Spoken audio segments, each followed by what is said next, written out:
Okay. So, how are we doing?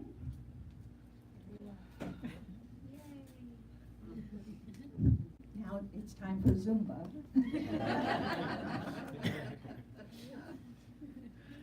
A whole another method. So, all right.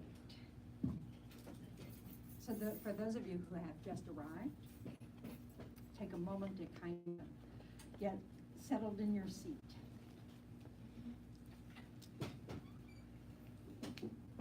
Or set up your seat.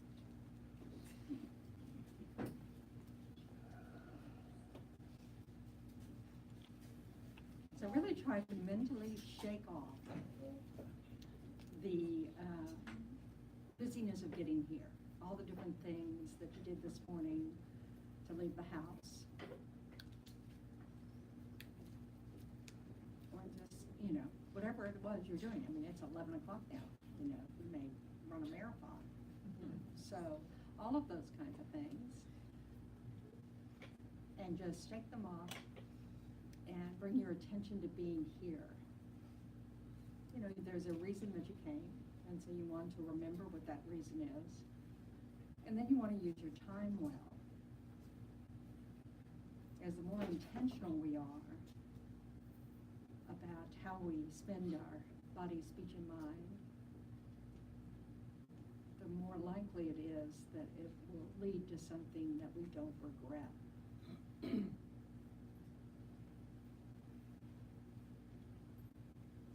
So since you've taken some time out of your busy schedule to be here, it's helpful to really make the effort to bring your attention here. So just check in with yourself, check out your body, check out your mind. How's it doing?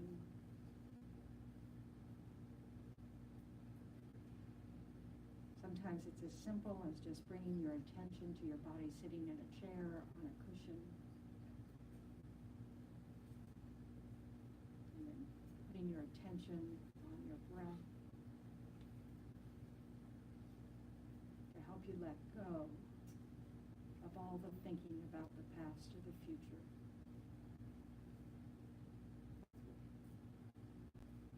So that you can experience your life as it's happening.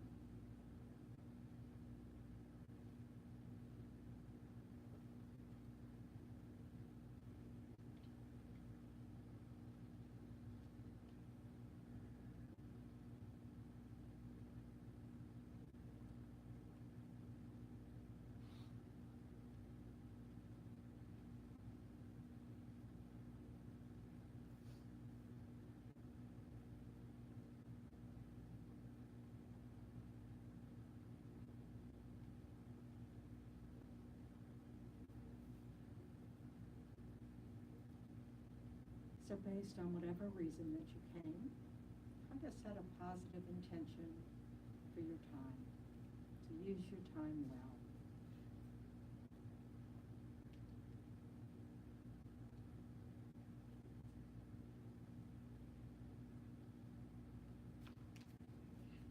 And make the wish that it not only benefits your own peace of mind, but that it ripples out to benefit others around you.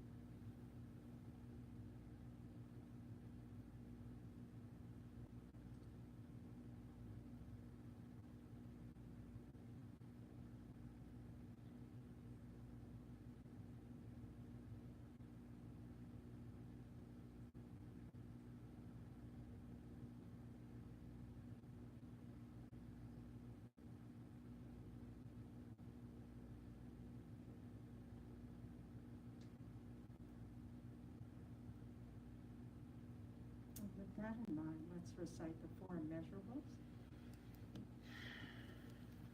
It's on page 35. And please share books. Actually, on page 34.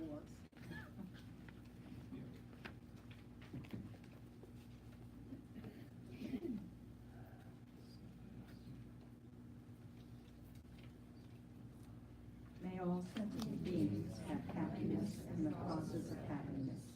May all sentient beings be free from suffering and the causes of suffering. May all sentient beings be inseparable from the happiness that is free from suffering. May all sentient beings abide in equanimity, free from attachment for friends and hatred for enemies. So this prayer, is the wish, for folks to have happiness and be free from suffering, but also the causes of happiness and the causes of, be free from the causes of suffering. So what does that imply? Or perhaps it explicitly states? That it is possible. So yes, to be free from these things, but what does the word cause mean? It's the thing that generates the happiness or the suffering. And so in Buddhism, one of the major teachings is that there's a cause of suffering. There's a cause for happiness. And where does that lie? Within us, within our minds. Mind, heart, same word. So we have the ability to cultivate the causes of happiness and reduce the causes of suffering by working with our minds. So who was here last week with Geshe Cheryl? Okay, so he was giving some teachings on basically,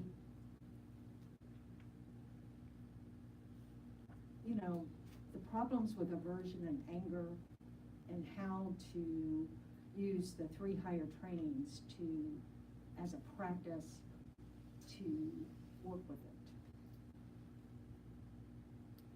So basically, what does that mean?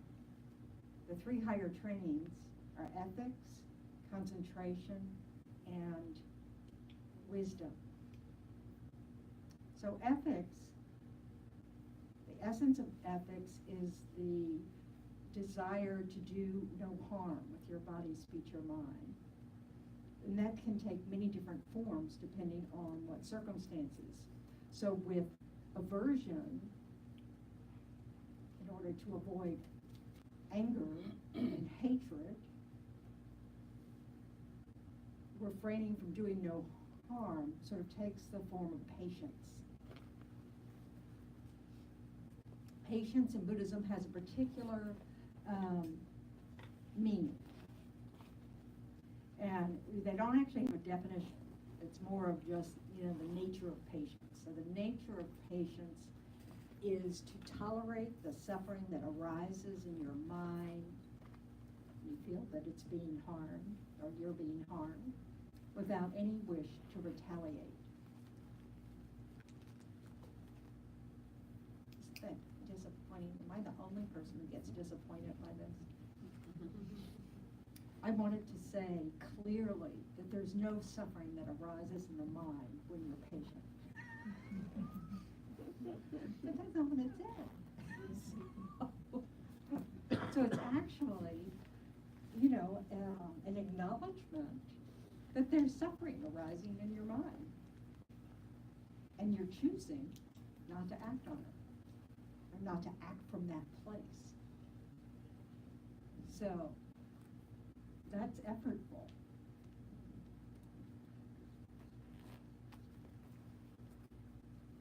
And its basis is this ethics. You do not want to do any harm. So no matter what's being done to you, your choice of action isn't retaliation, whether it's verbal or mental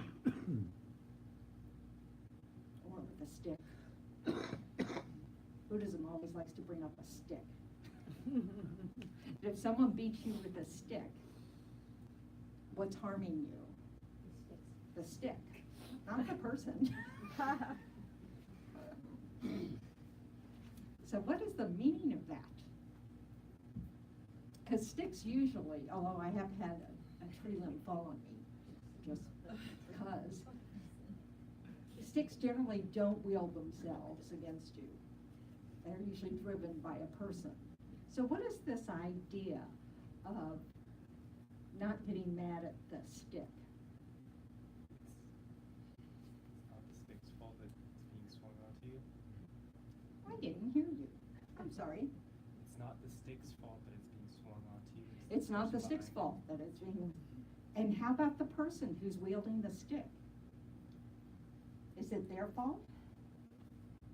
See, this is the, yeah, Hope. No, they're under delusion. They're out of control due to their deluded state of mind. This is the big thing of the teaching, is that we are currently under the control of our habits of mind and our karma, our past actions, which develop the habits of mind, so, and our ignorance. So it's these, it is being able to look just like the stick is not under its own control, that the person isn't either. That the person who's wielding the stick is completely driven by mistaken states of mind. Now, when you're angry, do you feel in control? Maybe. Oh, no. No. We want to be decisive about this. So this is the reminder that when someone is angry with us, that they're out of control too. So that an appropriate response to someone who's out of control is compassion. You know, that they're suffering in some way, and they're expressing it in some way. Does this mean we, you know, just stand there and get hit with the stick? No, it doesn't mean that. I want to be clear. The Buddha didn't say stand around and get hit with the stick. You know, you can leave. You can avoid people who hit you with sticks. You know, so, you know, that's a, you know, using your wisdom. But that getting angry at the person who's hitting you with a stick, what does that do for us? What do we think it does? Gets you in an agitated state of mind. Yes, it definitely is agitating. This is why we call it a disturbing emotion, an affliction.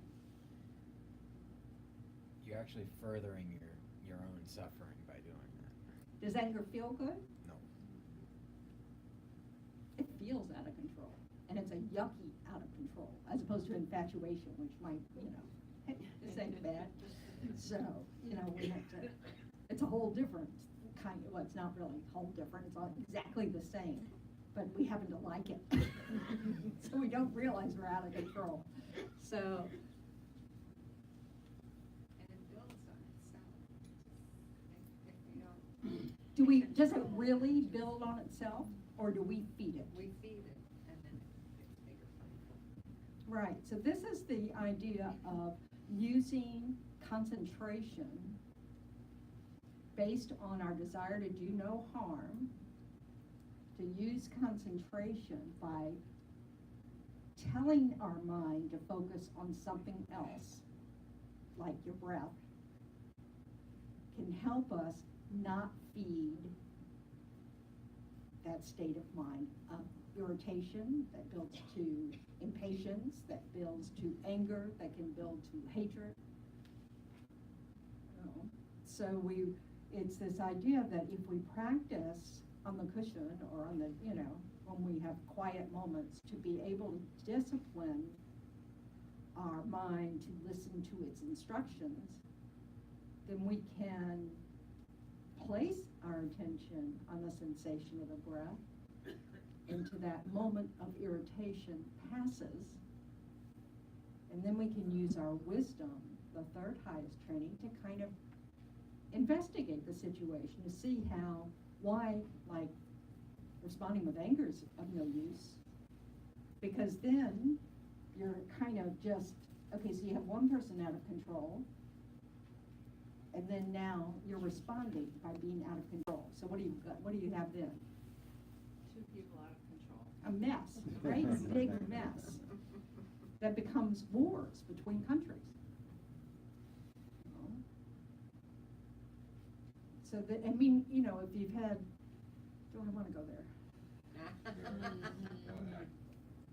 You know, think about how, I mean, I don't know this to be true because I haven't been there. So, but I get the impression, my dad was telling me this when we were watching the Ken Burns thing on World War II.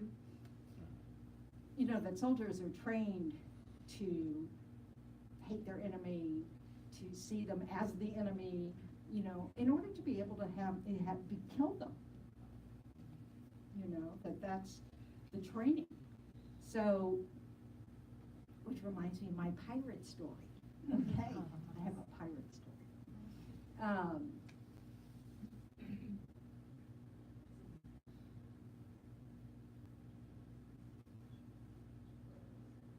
So, the people who decide that we need to have a war gather a bunch of people and teach them to be angry so that they will cooperate, and you have two groups of people who are out of control fighting each other. So, only it looks very controlled.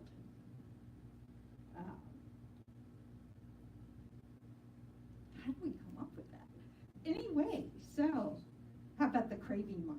I suspect the craving mind had something to do with how we came up with that way of solving problems.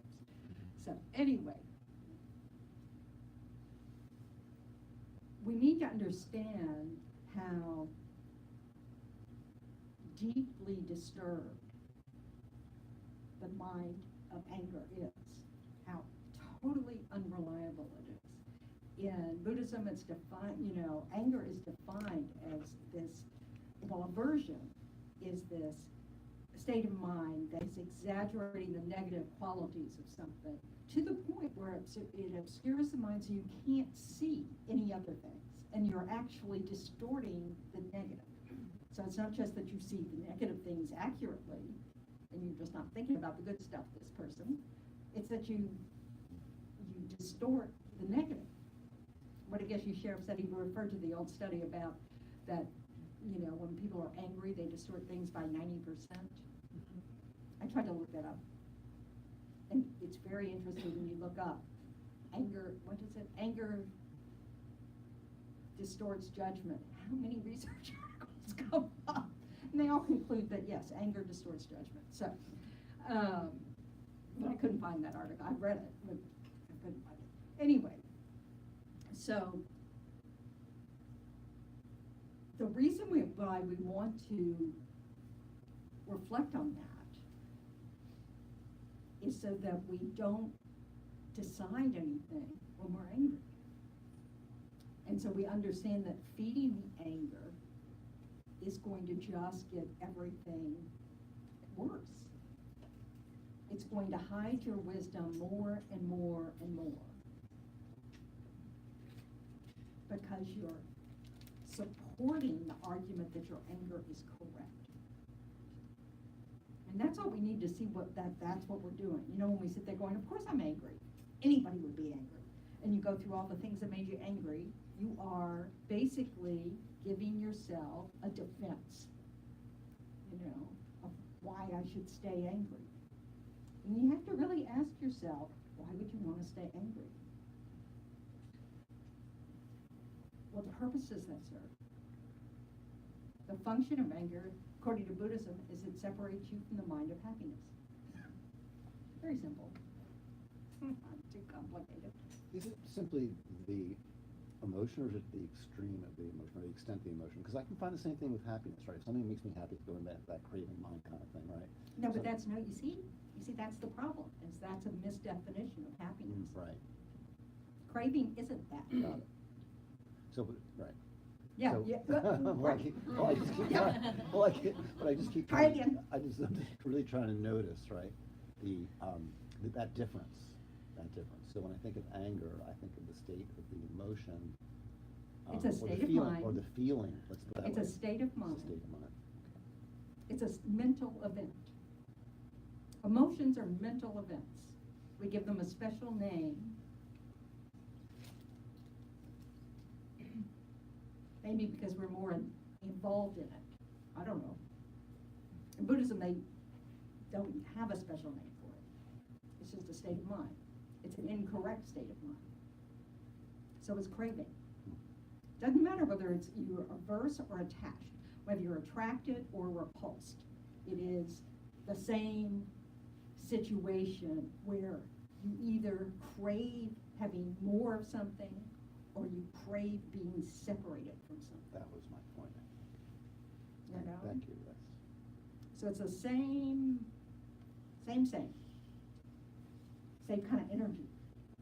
It's just that when we crave something we want, we think we might have it, we like it. You know, if we don't think we're gonna have it, what does it do? Turns to anger. So, these are two out of control states. They're seemingly at the other ends of the, of the spectrum. They're really the same. You know, I don't like the state of things. I want either to get out of it or have more of it. Or I want to make it permanent. That's the more of it stuff. So, and these are unreliable states of mind. They're not accurate because by definition, they're not accurate. So you have to check up with your own experience. How accurate are you when you're angry? Research doesn't show us as being accurate. That we get clouded because we zero in on certain things, whether it's good or bad. We zero in and we make them worse or better. And then we have unrealistic expectations based on these states of mind. That's what I was just thinking. I didn't know how to ask it, but it seems like it's really tied in with expectations. Well, it's just sort of like our expectations are motivated by desire. Our expectations are, I hope that when I go here, I'll find out that I don't have this illness or it's cured, and, so I've been separated from my suffering, and then I'll be happy. And then you go and they say, I'm sorry, but you're not cured, and we're devastated. Because we just go up and down and up and down and up and down instead of going, okay, and having just, okay, this is what is. What do I do now? Based on a more realistic assessment, yes. Is there any difference between being hopeful and having expectations? Can you see a difference? I don't know. I mean, for me personally, I try not to be attached to the outcome, but I can be hopeful. That sounds like it's just sort of a little less than, just, of course we're gonna want things to turn out well. But the more we practice that mind, the less we're able to tolerate whatever happens. Because we keep going, oh, trapped. It didn't happen the way I wanted it to. But it's not like about being pessimistic. You can be optimistic in thinking that, well, whatever situation arises, I can handle it. I will use it as a spiritual practice. Yes, Lama. To practice it, I have a lot of trouble because I totally believe that I needed anger. Yes, a lot of people feel they need anger. Yeah, I'm not embarrassed to say because I got anger for certain as my shield. Yeah. And against certain things. And, then after some years, I started to notice it's really not, it wasn't. It it didn't work. So I was in a situation where there were 3 lamas to pick from, who I could perhaps ask. So I went to one of the lamas and Okay. I wanted to ask, and with one of the lamas, and I explained to him, and he said to me, he didn't say, oh, no, anger is no good, because I knew. He said, did you ever try, when you're with this person, to take somebody who you remember in your mind, that you always love, whether it's a pet, and superimpose that on the person's Is that like face? Snapchat or? This was like 15 days. Yeah, but I mean, so yeah, so it's just this way of, To visualize, right, whether it be a good or whether it be someone. that you like. Yeah, Yeah, good. I'm glad to hear it.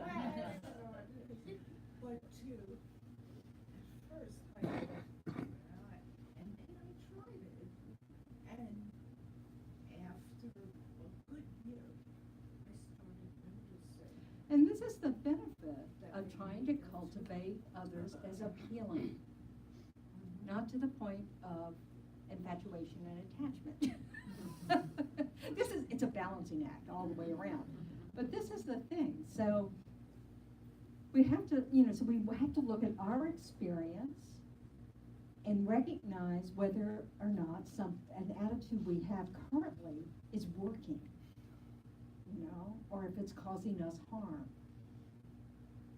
So it's, and the teachers can come up with a vast array of tools to help us, but it comes down to this point, is that if we can turn all living beings into friends, our response to them will be different. If we just see them as a snapshot of, whatever harm we think they've done to us, that is like, oh, that's that person who did that. If we can turn them into someone who could be cared for, then we don't treat, people who we care for, when they say something angry towards us, we don't immediately think they're, evil beings. Whereas, we might feel that way about, someone we're talking to on the phone for a business reason, like for me, insurance companies, And so we have to really counter that habit, because it doesn't get us where we actually want to go. Anger doesn't really protect us, it just separates us from everybody else. Eventually, we have no friends. You stay angry all the time, nobody wants to be with you. You may be protecting your heart. Yeah, if you want to be alone and not have anything, yeah. I'm trying not to have an attachment to the way this question's gonna come out, because I'm not sure how to ask it, but. Is there because you want a particular answer? No, it's just that I know, I'm not sure I'm gonna. get That's the fine, words don't out, worry but- about it. So, I get the feeling compassion, like back to the person actually wielding the stick, and having compassion for that person, and that they must be going through something to make them, but where does personal responsibility come into that? It's not that we don't arrest people who go around beating someone with a stick, because, they need to get control of their anger, but maybe, but it's not, it's just that we don't have to act as judge and jury of a person. It's more of a behavior, because people aren't their behavior. They are in that one moment, maybe the next moment, but we are a collection of all kinds of actions of body, speech, and mind. And to judge a person by one action is not true. They may have to go to jail for it for the rest of their life, but that's not the same as saying that person is 100% bad. And all actions of that person have been 100% bad. We think that way often, but it's not true.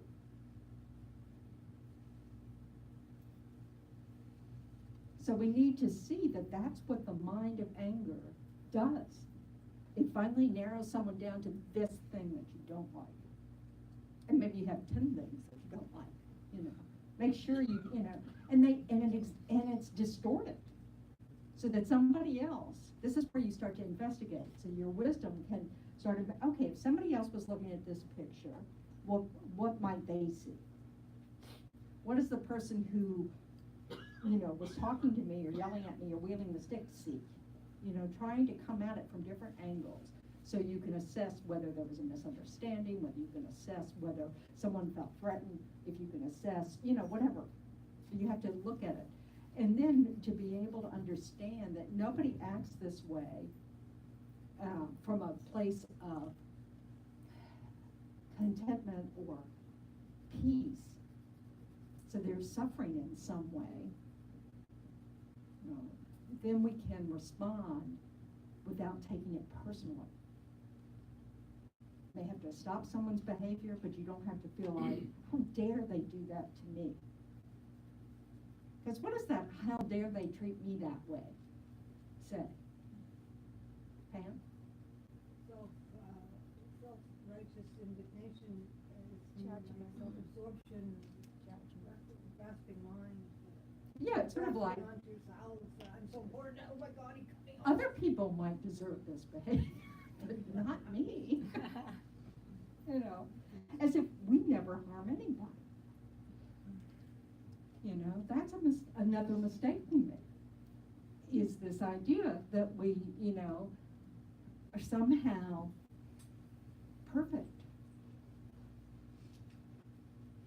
You know, in that moment, when we're being harmed, often that's the mind that arises. You know, we think, how dare they treat me this way? And that's also a distorted point of view. So we need to see how we are not using wisdom in those, this is happening rapid fire. We get angry pretty quickly, unless you're one of those who, I shouldn't say, I can get angry really quickly. I'm not a slow burner. I'm like kerosene. I must be part kerosene. So, anyway. But just like we train ourselves in anger, either because like we might have this theory that it protects us, or it seems to be effective, like sometimes, when we get angry, people become aware of an injustice, But if we act from a place of anger, that's where we can get it wrong, because that's a distorted state of mind. When there's an injustice, we really want to come from a place of wisdom. Because anger just wants to get rid of the people who are doing it wrong. And there'll just be others that will take their place. And then, of course, then you're responsible for harming others. And if that's not who you want to be, then you don't want to fuel that anger. So, it's a process, so like Geshe Sher was talking about how, that if you're a beginner and you don't have control over your own anger or your craving, attachment, then you can avoid the object. I might eat a lot of chocolate at the center. I do not buy it and have it at home. Because I don't even try to control myself around chocolate, which is, another subject. But it's just this, it's this recognition that, some situations we can't quite, it's too hot for us, like that hot rock, it's just burning us and we can't handle it in the moment, so we need to avoid the object. But with time, if we're on a spiritual journey, we can't just avoid things we don't like or that press our buttons.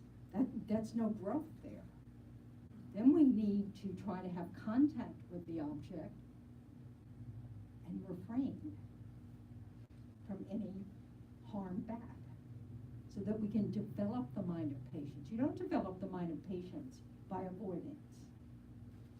You have to be in the uncomfortable, undesirable situation. You know, I need to learn someday to be able to walk into a chocolate shop and not buy anything. You know? So if that's unimaginable, you know, first you avoid. But then, if you really want to develop your mind, your heart, towards the direction you want to go, which is to have less moments of a disturbing state of mind, you know, then you have to overcome the anger. You have to recognize there's nothing in it for you. You know? So that eventually it loses its power. When it arises, you just kind of go, oh yeah, that's going to do me a lot of good. You know. But you like use your breath, you use something to be able to stand back and not get pulled in by all the reasons why you're justified in being angry, like it's fun. You know, like we need to justify being in a miserable state of mind. As opposed to, why don't we try to not be in this state of mind? You know, make a choice between feeling like you can handle it or cope with it, or stay in a state where you just keep feeding the anger. Does that make sense? I'm going to talk about the pirate. Did you have a question, Judy? Yeah, so what I hear you saying is that patience is the antidote to anger. Yeah. Well, sometimes when I have these angry flares, you know, I'll try to meditate on it, and I always come up with it's my own self-cherishing, my own ego. So it's like I have to work on it from my side because it's my ego. Yeah, that's because you're the only one involved in your anger. Yeah. We can think the cause is out here, but it's not. It's inside. So we have to recognize that we are deluded. Might not be the best choice of words, but that's that's the translation. Is that, you know, we're totally mistaken. And that anger is a mistaken state of mind. And it comes, you know, so when we discuss patience, we talk about things like, you know, if something is happening and there's no remedy to it, why worry? But also, why get angry? If there's something you can do about it, there's nothing to get angry about. You know, I mean, the anger comes from our sense of not being able to do something. And so we punish ourselves. You know, we kind of like, okay, let's be miserable then. Did someone have their hand up? I did, but I want to hear the pirate story. Okay, let's talk about the pirate story. So if you were listening to NPR on the way here, you've already heard the pirate story. But I thought this was such a good example of mind training. So apparently, and this is a true story, I'm sure it's not 100% precisely accurate because we're talking about the past, but there was this man named, you know, a gentleman by the name of Bonnet who was dissatisfied with his life and his married life, and he was wealthy. So he decided that he wanted to become a pirate. So he didn't realize it was like something people kind of inadvertently end up being, you know, like mutinying on a ship or something and becoming a pirate. Now, you know, he's in his comfortable home and they hire someone to build a boat for him so that he can go out on the seas to get away from his partner, you know, so that, you know, he could be a pirate. So he does all this. He spends all this money, goes out on his ship, builds a ship, and, you know, discovers he doesn't know what to do. So he's a pirate captain. He's built a ship called Revenge. And he doesn't know how to sail a ship. So he has to ask his crew, you know, for help at every turn. And basically he spends most of his time reading a book. You know, he was a well-read person. And he brought lots of books on the voyage, you know, reading the book in the captain's quarters, you know. So, needless to say, this is not an effective strategy for being a successful pirate. So, along the way, he meets Blackbeard, who was a successful pirate. And Blackbeard, you know, the crew on Bonnet's ship was not satisfied with their working conditions. So they complained to Blackbeard. And so Blackbeard decided to basically take over Bonnet's ship, you know, but did it in a very, you know, oh, just come spend some time with me, relax, vacation, so to speak. And he put one of his own guys, you know, in charge of Bonnet's ship. So, needless to say, he was being deceptive, you know. Anyway, so Blackbeard apparently also, who was a successful pirate, apparently is not known to have killed anybody, because pirating, apparently, the whole method for being a successful pirate was to scare people into surrender. So he would do things like put these little, I don't know what you call them. He'd twist twine really, really tightly and put them in his beard and then light them so that whenever he appeared, you know, when he would appear on somebody else's ship, he, you know, what would you call it? Yeah, and totally enveloped in smoke. And people would just kind of think like he came out, you know, straight from hell. So, you know, like, okay, whatever you want, here you can have it. So apparently it was a really method of tremendous, at the time, it's not true anymore, of intimidation. You know, the skull and crossbones, all of this was strategy that pirates have, you know, because they're not stupid, weapons are expensive, and, you know, ammunition's expensive, and so might as well just trick people into being scared and do all this. So the king at this time decided that he would give amnesty to all pirates, and they could come back, join their previous lives, and not have to go to jail for their actions. So Bonnet took advantage of this because he realized he was a total failure as a pirate. And when he came back to his ship, after he went to the king and got, I don't know, absolved, and went back to his ship had been taken over by Blackbeard. It had been plundered, and it no longer worked. So what did Bonnet do? He got angry. Really, really angry. And so then he went out to look for Blackbeard, managed to steal 13 ships. He became very learned in how to be a good pirate. And at the end, he killed 18 people, you know, was a successful pirate. He learned how to be a murderous person. So this is what we don't want to do. And this is what the mind of anger leads you to. You know, given the right circumstances, we can become someone we couldn't have imagined becoming. Because the mind of anger is out of control. So you're given certain conditions, and then you might be, you know, become violent.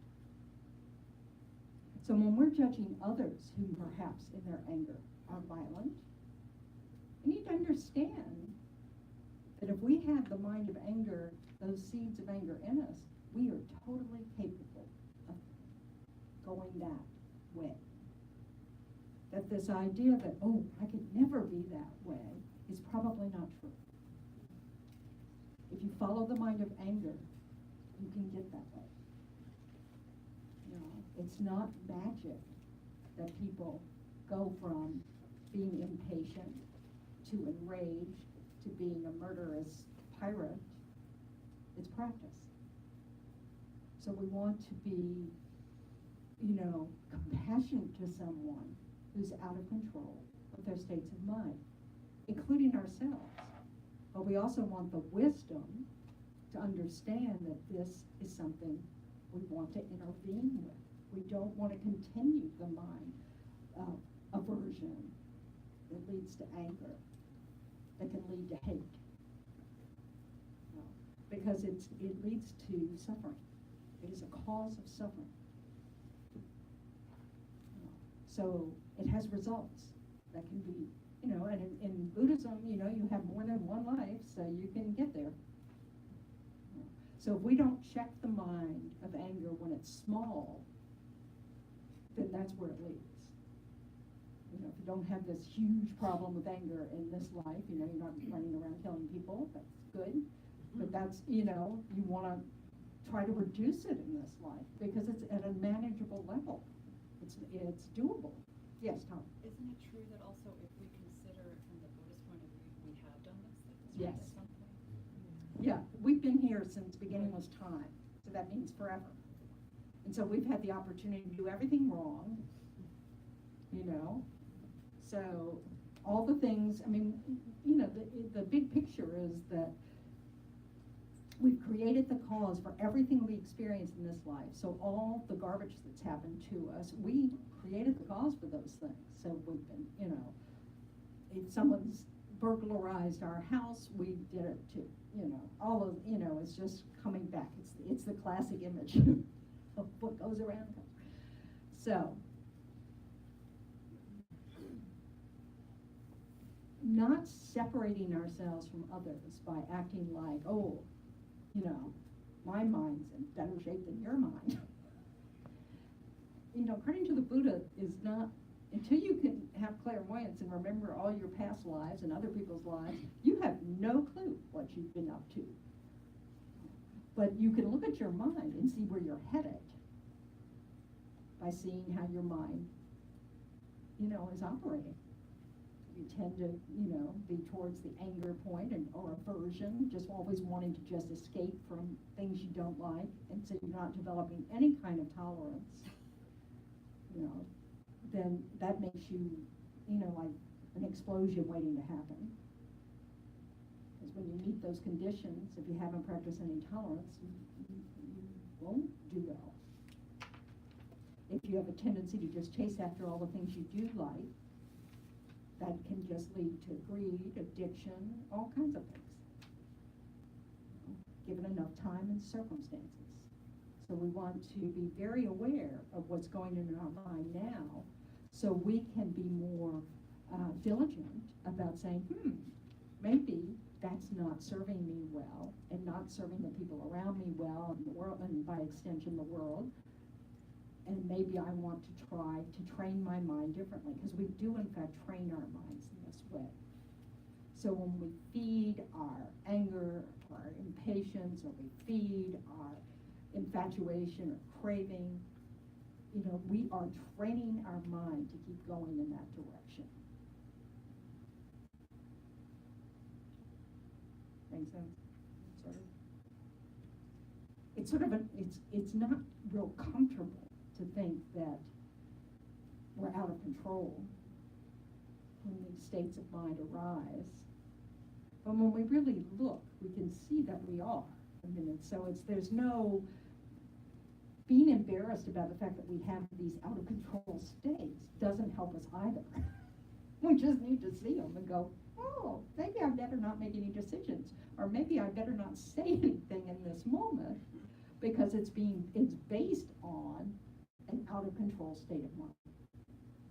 And the more we practice meditation, the more we practice being able to tell our mind what to focus on, the more we can step back in situations that we find uncomfortable in all degrees of discomfort, and be able to respond more intentionally, and not just from our habit of fear or anger or greed, jealousy, whatever it is.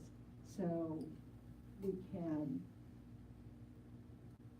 make better choices about what, you know, be more directive with how we want to spend our life. You know.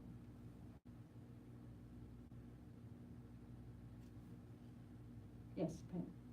Do you know the story like about Milarepa and how he was a bad guy and then he became a good guy? What turned him around? What turned him around? 9 stone houses? No. He met his teacher. Oh, he met his teacher at Tisha? No, Martha. He met this guy on the side of the road. No. It's a longer story than that. So, okay, but Milarepa did sort of all sorts of terrible things because he wanted to please his mom. She wanted revenge. Sorcery, crazy. Well, all kinds of things. You know, she was kind of appeared to be greedy, and you know, and was jealous of her relatives and got all the good stuff, and you know, the stuff. And so then she wanted her son to like take care of this, and so he learned the arts of black magic and caused wreaked havoc in his village, and then regretted it. So then he went in search of a teacher. Is that basically right? Okay. I haven't read Marpa, not lately. But Marpa, he was not a monk or nun, but he was a great teacher, and wouldn't see him, wouldn't teach him. Did he right away tell him to go build a house? Well, that was towards the end. Towards the end. First he ran away with Martha's consort. Yeah, he just kept screwing up, didn't he? Then the two of them forged a letter so he could go and see a much higher lama. That's right. And the higher lama eventually got him to confess and go back to Martha and beg forgiveness. And then that's the 9 houses. Okay, so his purification practice, I guess, when he saw his teacher, is Marpa. So eventually Marpa Milarepa had to build a 9-story stone structure. And so, which is very difficult to do when you don't have cranes and, you know, those kinds of machines that we have now. And then when Marpa would see it, he'd go, no, start over. So he'd have to take it all down and build another one. And he did this something like 9 times. And you have to admire someone who, for no reason at all, would do this because his teacher told him to. Or you could think he was an idiot, one of those two. So, but this is what we're up against, is we have this mind that is determined to keep building stone houses even though all it does is exhaust us. It always ends badly, you know, instead of developing wisdom. Instead of really looking at our minds and going and looking at what might be the cause of happiness and the cause of suffering, as opposed to just continuing to chase after our desires, which can take the form of both aversion or attraction. It's basically wanting to feed from moment to moment, you know, the temporary pleasures of this life. That as soon as we feel the slightest bit of, we do something. You know, we go get a drink of water, we get a cup of coffee, we turn the temperature down, we start some other task. You know, we don't like just being uncomfortable. And yet we're uncomfortable most of the time. I mean, you know, if you're over the age of 20, yeah. Yeah. What's the response, whether it's at work or in a personal relationship in Buddhism, what's the response to abuse when you feel this is abusive? Then you leave. And then, but you said that's not enough, that's only the first time. Oh, well, it's not like you'd ever go back into a situation where you let someone abuse you. It's more being able to then look at the situation and be able to understand that the person who abuses you, it arose out of a variety of causes and conditions, their whole lives, probably previous lives, all this kind of stuff. And that it was all about their suffering that caused the abuse, not you. It had, you know, that you were not the cause of that in the sense of this life. Now in Buddhism, we would say that you created the cause to be abused in a previous life by abusing others. So it's that, you know, that we created the cause to experience this by having done the same harm to someone else. You know? So by making the decision, you know, to recognize, wow, I never want to do that to someone. Now I see what it feels like, or in this life at least, I recognize what a horrible thing it is to do to someone else. I will never do that again. And you work on your mind so that you would not, you know, so you try to progress towards that. And you have compassion for the person who doesn't have any tools to do that. You know, because if we keep hating people, according to Buddhism, there are no people we can ever get rid of. There's no throwaway people. Because the mind does not cease. So at the time of death, they just enter another body. And if we've just, heaped on nothing but hatred, we're conditioned for them to keep getting angry.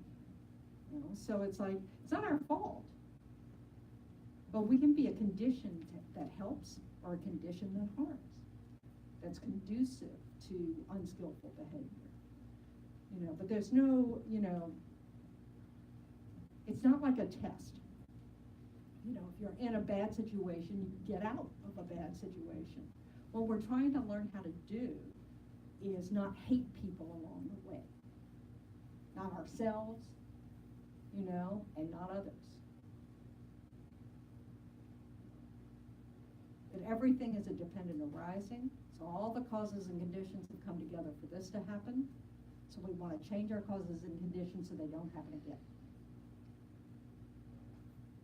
And that's an inner process. It has external consequences, because if you work on your angry, that means work on your angry. Then, okay, this is His Holiness's book, Healing Anger, which is a commentary on chapter 6 of the Bodhisattva's Way of Life on patience. Notice the post-it pen? Wow. Does someone need to work on this? Yay. I basically felt that every sentence in the book was helpful. So,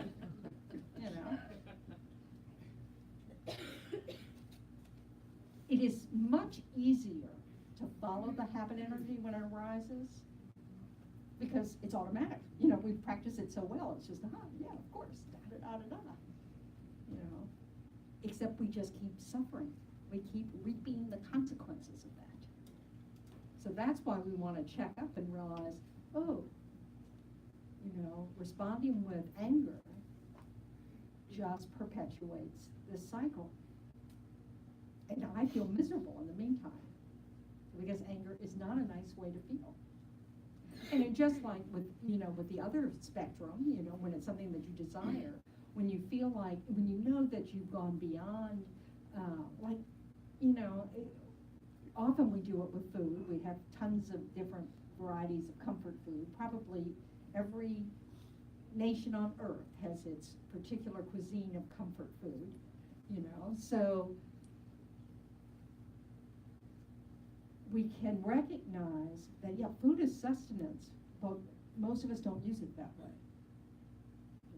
Most of it use it as a way to feel good, either emotionally, because we eat it for comfort, or we just like the taste of something or the texture of something or whatever, and we're just indulging our desire for taste sensations, way beyond our need for the food. Yeah, Pam. I don't want to interrupt your thought. Thank you. I really like what you were saying to me, and of course, but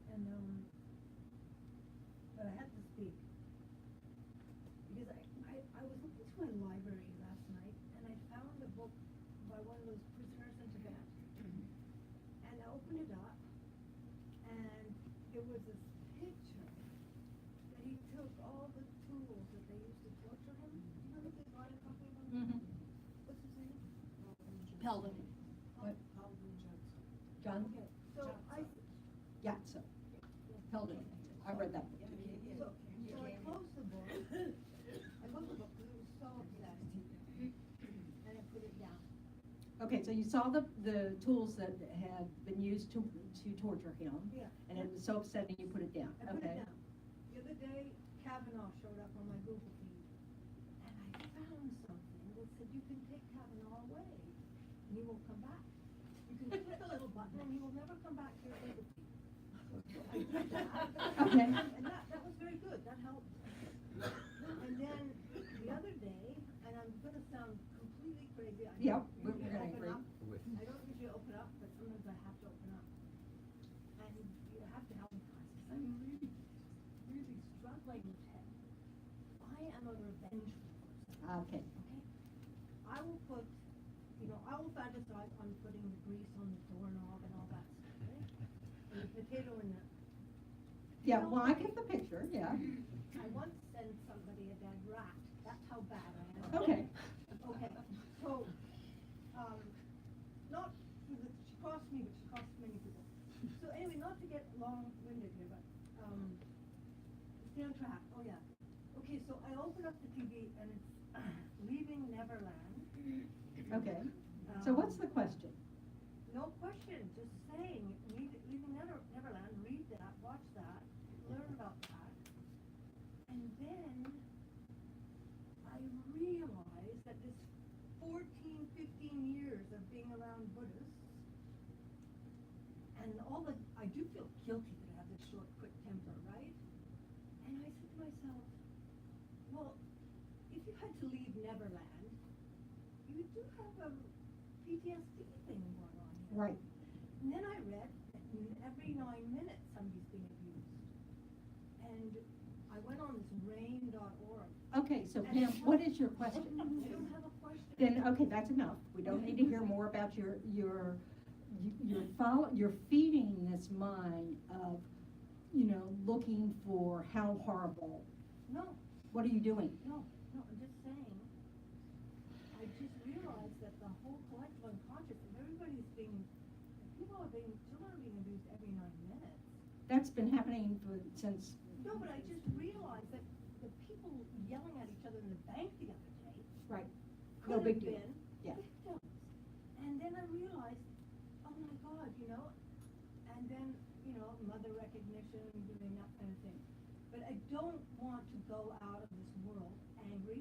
Second, I don't want to go out of this world as a guilty Buddhist or a guilty Catholic. That I have a bad temper. Yeah. But I don't want to use the survivor part of my life as a storyline. Okay, so we can, okay. So what did that guy do in prison that made him be able to be sane and not go mad? He worked on his compassion for the Chinese.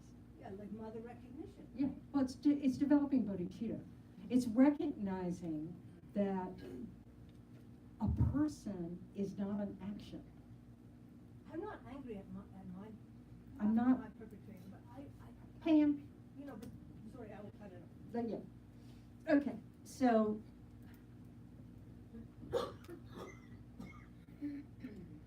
understanding these things in Buddhism as cycles.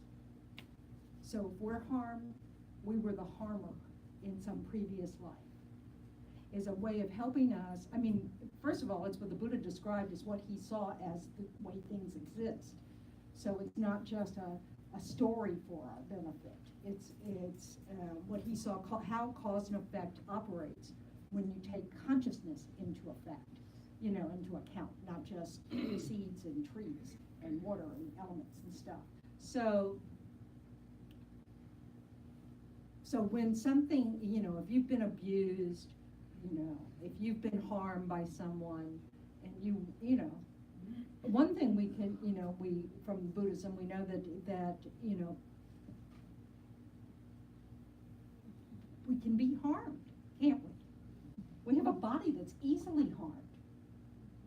The causes of death are many. The causes for life are few. I mean, this is a very vulnerable state we're in. So the idea that, I could have done something differently and not have been harmed, maybe. But the only way in Buddhism that you can do that is not to harm others and to purify all past actions of having harmed others. Because then you have no cause to be harmed. Well, the only way you can do that is really to realize emptiness, be liberated, and become enlightened. So that's a process. In the meantime, we really try to understand things that, like, the world is a mess, no doubt. The Buddha said, samsara, that cyclic existence, is the nature of suffering. Why? Because it reflects our past actions. We create this world of experience from our past actions. So if we're being harmed, it's because we've done the same to others. You know? So the way to stop that is to respond to others' harm with love and compassion, with a real genuine wish that they be free of their suffering, and with the desire not to add to it. That from my side, I'm not going to harm them. And yet another condition for suffering to exist in the world. You know? So it's really a process of letting go this sense of they're harmers and victims. You know? As if they're separate groups. You know? It's really that we're all sentient beings who are completely confused about how to become happy and free of suffering. And so we develop habits that seek relief from what they're averse to and seek, you know, to indulge the things they want. And this just gets expanded and expanded and expanded to where we will actually harm somebody else for our own, for what we think is going to bring us happiness. So we have, you know, we have all sorts of things. It's not like somebody who abuses someone is thinking, oh, this makes me happy. That's not what's happening. It's so distorted at this point, you know, but it comes from an attitude that thinks other people are to blame for how I feel,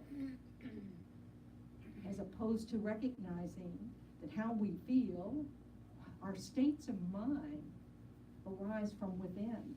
And we can choose how to respond.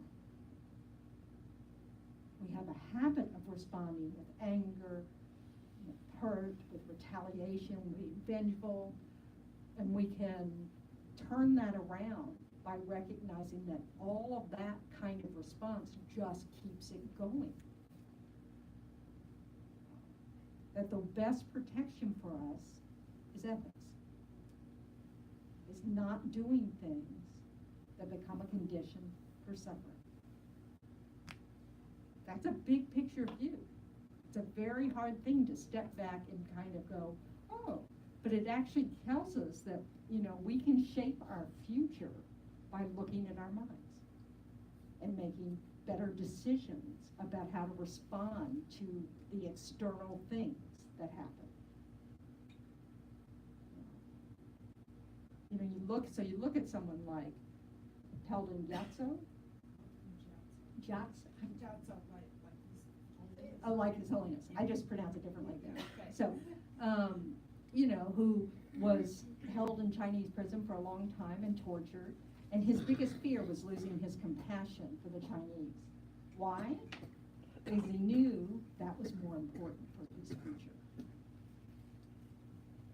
You know, that he was just going to end up suffering if he held on to the mind of anger and hate and the wish for revenge, that's the cause of being tortured. You know, so in some previous life, he had tortured someone else.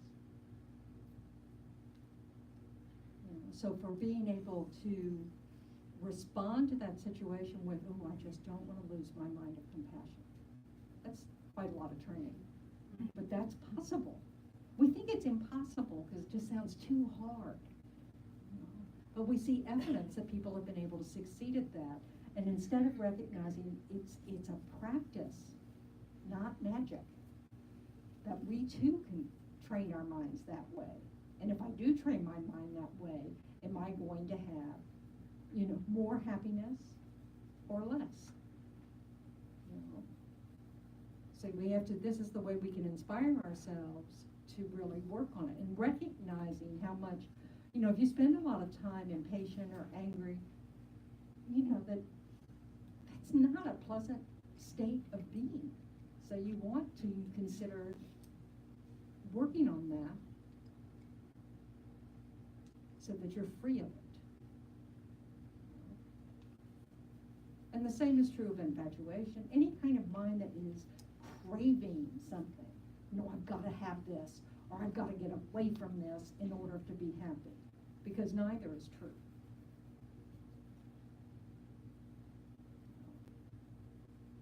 It's a myth that you have to control what's happening out here in order to have inner peace. It's called inner peace for a reason. Because people can be peaceful in the worst of circumstances. Yeah. I just want to ask a question. I'm not sure if I'm saying it in the right way, but can you still want and desire things in a positive way because that? I want to become enlightened. Yeah, well, it moves things in the world like you want that nice dinner, but if nobody desired that, that business would go out. Oh, well. Or Gee, maybe you could take that same money and give it to, public education system. I mean, but there's all, what I'm trying to, that's what I'm saying, I'm not sure if I'm expressing it the right way. If there was no desire, how do you, the world moves like that. So no, nobody desires- samsara moves like that. So the reason we have restaurants, Oh, I'm just using that for an example, could be Right. 100. but yeah, it could be a billion things. Yeah, exactly. Is because we've created the cause for that. Okay. So, in other words, everything about our world is a manifestation of our past actions. So the world works that way is because we created it that way. So the cause and effect, our minds are part of cause and effect. So a Buddha doesn't need restaurants. He doesn't cease to exist. But he's just. Bliss. They describe the state of mind of Buddha as bliss. So apparently, we don't have to have desire to experience bliss. If we just experience existence as it is, we would be blissful. What a shock that is. So that's a real, this is part of so it's really quite interesting. I'm still a little bit. No, well, me like, too, if yeah. you're just blissful, how do things around you move? If you're Nothing just has to blissful? move. Everybody's But in then bliss. How would you exist then? You do exist. You exist blissfully. We think something has to happen out Yes, here. yes. And that's what Buddha said is ignorance. Oh, okay. That's just not true. Yeah, I was just trying to wrap my mind. Oh, listen, yeah, me too. I've been doing it 20 years, yeah. Well, and page 34 prayer talks about the causes of happiness. Buddhism is always talking about the causes of suffering. What would you say are the causes of happiness? Kindness, patience, generosity, ethics, non-harm.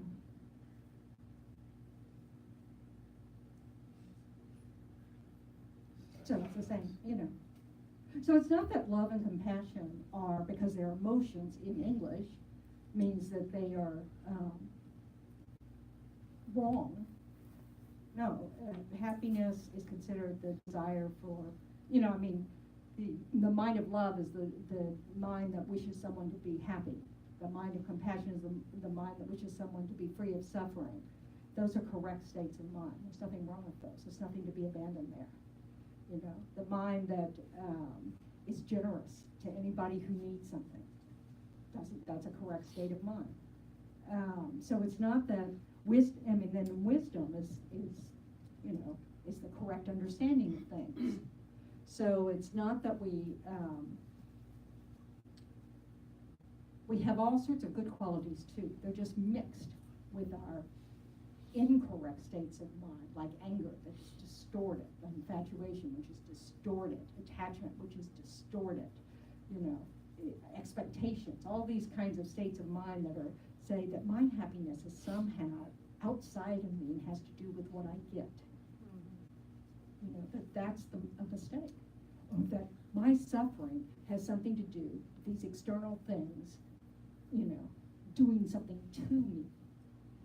And the Buddha just said, no, that's a result of something you did to someone else. If you quit doing that, you won't have this. So it's not, so if we get, if we can work on our minds and keep cultivating those positive states of mind, those correct states of mind, develop our inner wisdom, our inner truth, and act from that place, then we've created the causes of happiness.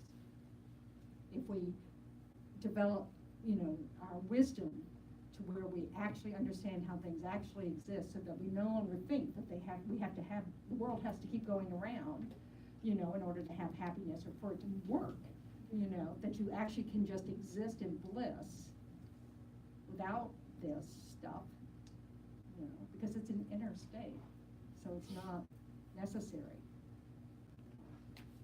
So for me, because I think this is a very difficult idea because we are so grasping at everything, that this, we think things from their own side are it. We don't see them as dependent arisings, and a whole bunch of billions of causes and conditions came together for this room to exist with all the people in it, and with all the chairs and all the different things in it. It's really hard for us to get our mind around it. So what I think about, when I try to think, what is it like to just exist in bliss? I look at those moments where you've just had something where you're to me, it's like when I'm in retreat or something, and retreat gives you a funny kind of energy. Some of them do.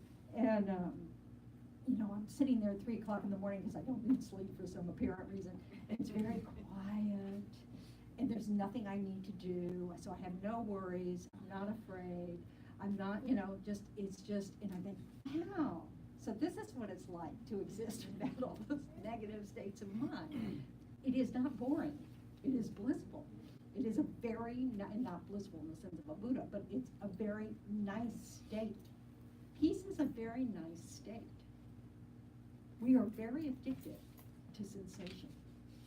We think that, let's have a little more of that, or a little less of that, and we're kind of walking that tightrope, trying to get it all perfect, when if we just, let go of desire, none of that would arise. It's really a big view. It takes a lot of practice, yes. But you said yourself that you still want something for yourself. You want to reach enlightenment, correct? Right. So you still have that, but it's not for the same reason. First of all, enlightenment is a state of no incorrect states of mind. So I'm not desiring something that is unreliable. Okay? Chocolate's very unreliable. But it's okay for you if you were. It's not the desire is bad. Okay. It's craving. Right. That you're able to be happy. This is sort of That's where I'm getting. with hope. Right. Well, this is important because basically desiring to be enlightenment, the way this works from a technical point of view is you're not exaggerating the good qualities of enlightenment. With craving, you're exaggerating either the good quality, this is by definition, this is just the terms, understanding the jargon. So when you have an exaggerated, unreliable, inaccurate state of craving or aversion, you want to correct those states of mind.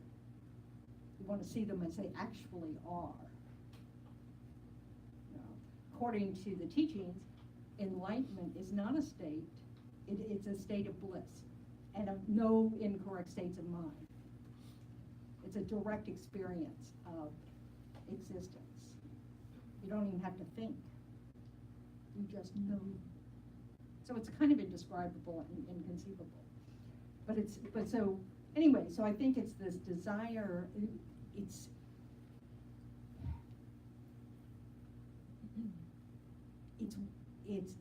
when desire's gone wonky, where it has that extra, there's a real expectation that you can't have peace without that object. And that's a lie.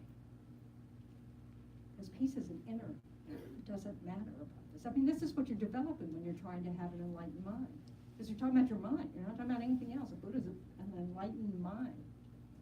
So it's still, you're working with your mind to remove all its mistaken states, cultivate all its unmistaken states, and to perfect your wisdom.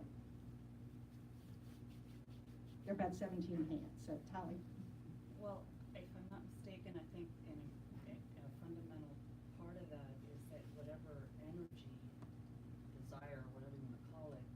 state of mind. Right, so it's bound up. It's not an energy, it's a state of mind.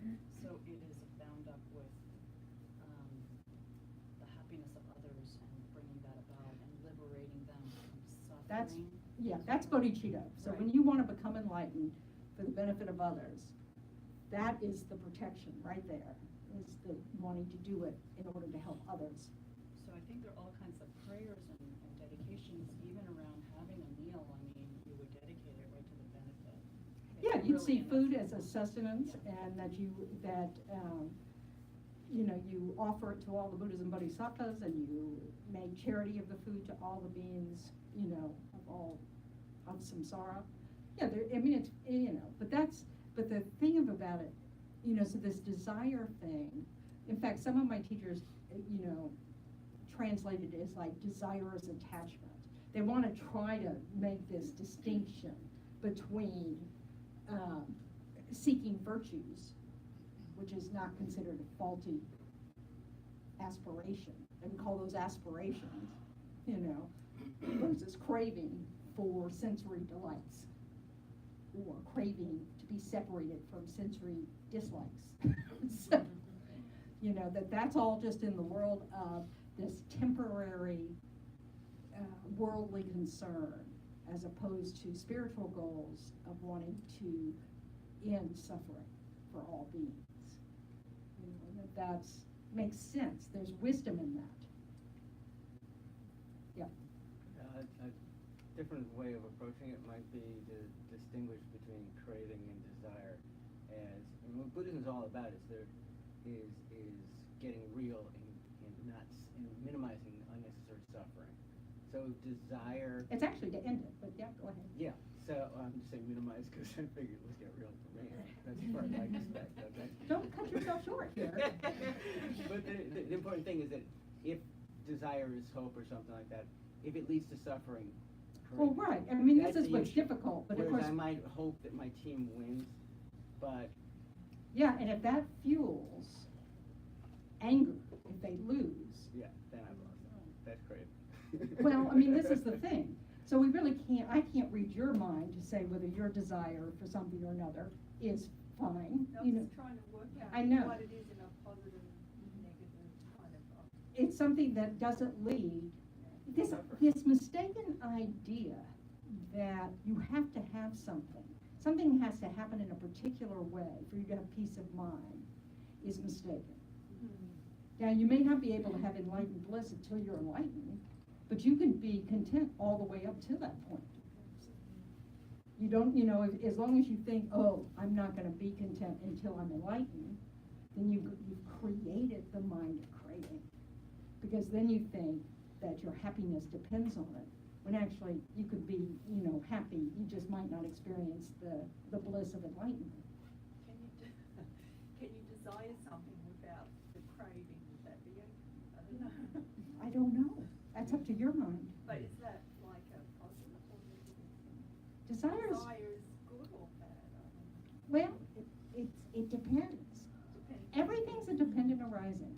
So our mind's also a dependent arising. So if the causes and conditions for the state of mind of desire are the wish to end suffering for others, it's probably a good desire. If it's motivated by the wish to have some sense pleasure, it's just going to keep you glued to the senses.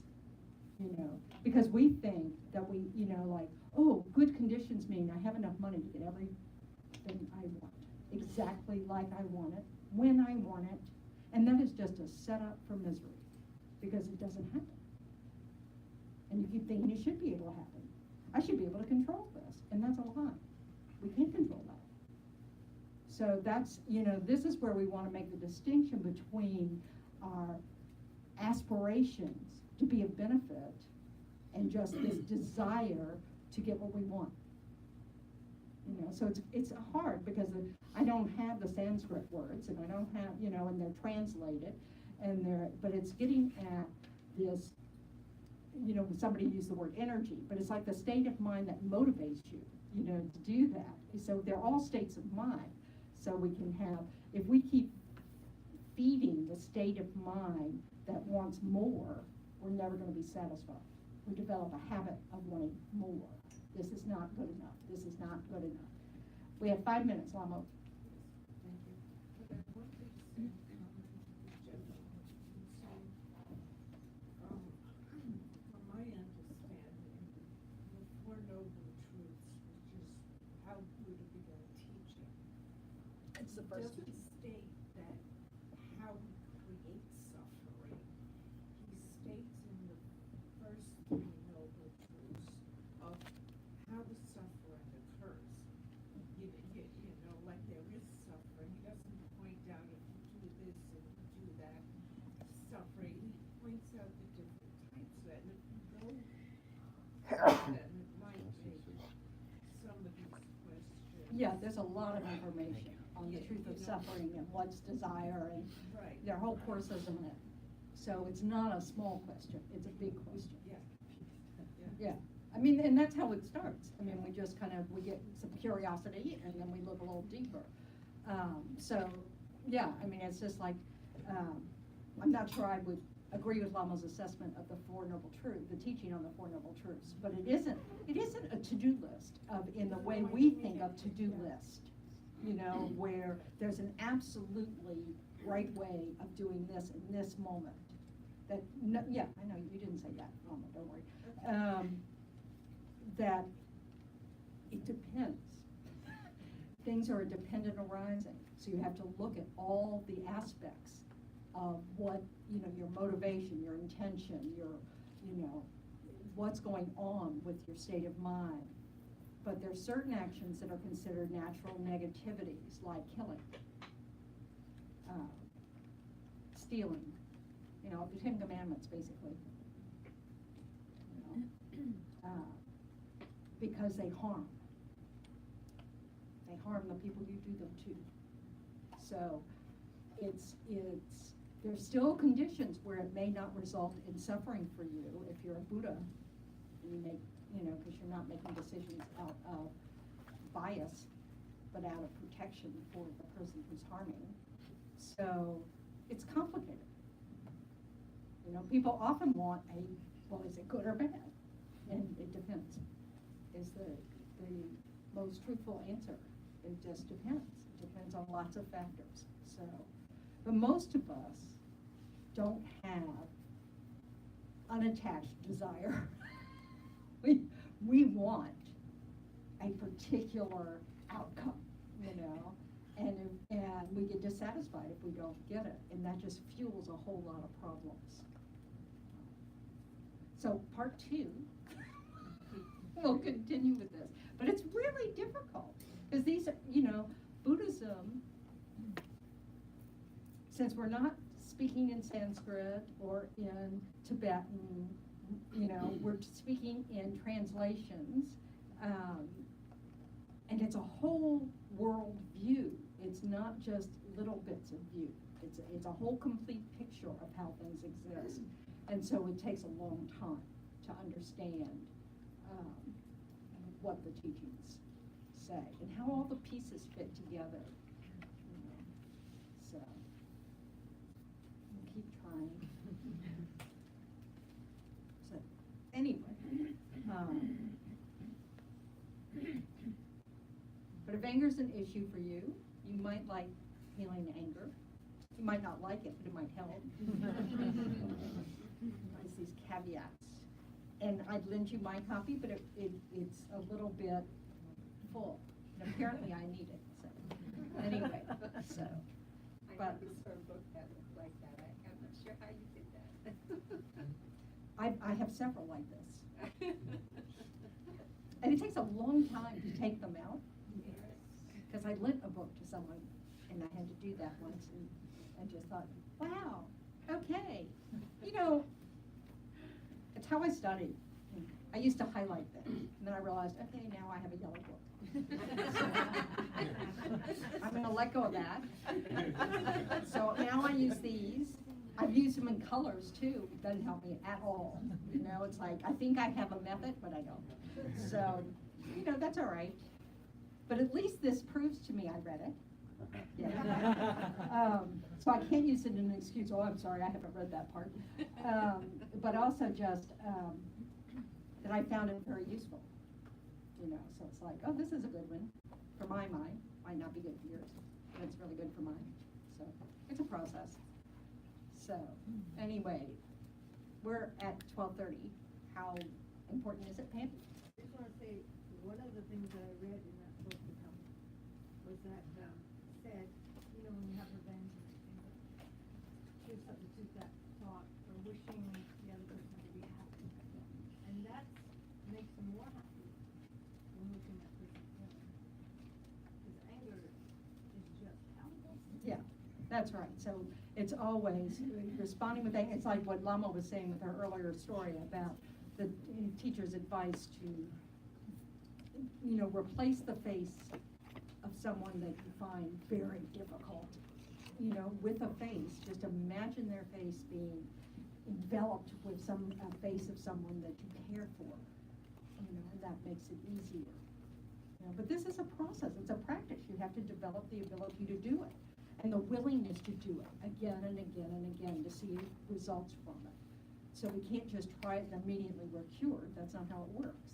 So it's about recognizing, wow, I feel better when I do this than when I don't do it.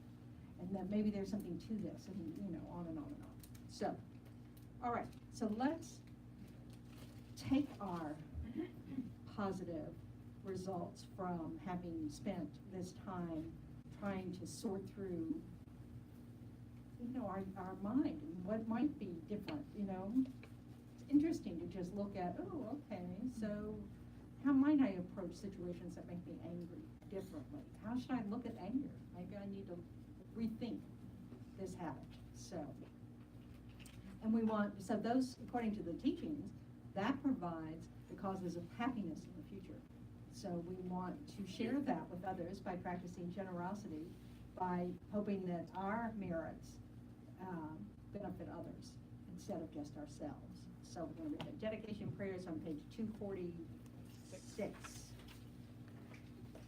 And this is this is from the 10th chapter of the Bodhisattva's Guide. The Guide to the Bodhisattva's Way of Life.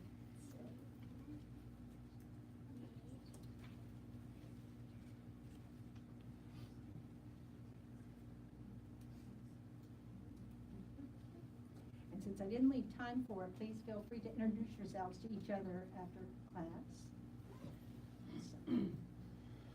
May all beings everywhere, plagued by sufferings of body and mind, obtain an ocean of happiness and joy by virtue of my merits. May no living creature suffer, commit evil, or ever fall ill. May no one be afraid or belittled with a mind weighed down by depression. May the blind see forms and the deaf hear sounds. May those whose bodies are worn with toil be restored on finding repose. May the naked find clothing, the hungry find food. May the thirsty find water and delicious drinks. May the poor find wealth, those weak with sorrow find joy. May the forlorn find hope, constant happiness, and prosperity. May there be timely rains and bountiful harvests. May all medicines be effective and wholesome prayers bear fruit. May all who are sick and ill quickly be freed from their ailments. Whatever diseases there are in the world, may they never occur again. May the frightened cease to be afraid, and those bound be freed. May the powerless find power, and may people think of benefiting each other. For as long as space remains, for as long as sentient beings remain, until then may I too remain, to dispel the miseries of the world. So thank you very much. Set a positive intention for the rest of your day. Thank you, Julie, for allowing your mom to come. Could you just say a quick bit about April 6th? April 6th, Buddhism 2 weeks. Mind. In 2 weeks, on Saturday, which is April 6th, I'm going to do an afternoon class from 1 to 5 on the mind, on the Buddhist, you know, how the Buddha talked about the mind, how the mind is seen, so you can understand better my jargon, you know, and how the mind works, and, you know, all that kind of stuff. So you want anything else with that? Will that be on YouTube? No, No, we won't. you have to show up. Oh, right, yeah, well, we might record it, I don't know. And please, If we have luck, don't count on it. and please don't leave your personal belongings in the other room, because it's better to just keep your purses on you. Yeah, And something- shut your phones off, but yeah, try to keep everyone's stuff with you. Keep your valuables with you. Yes, yes, because we can't be responsible. No, we're not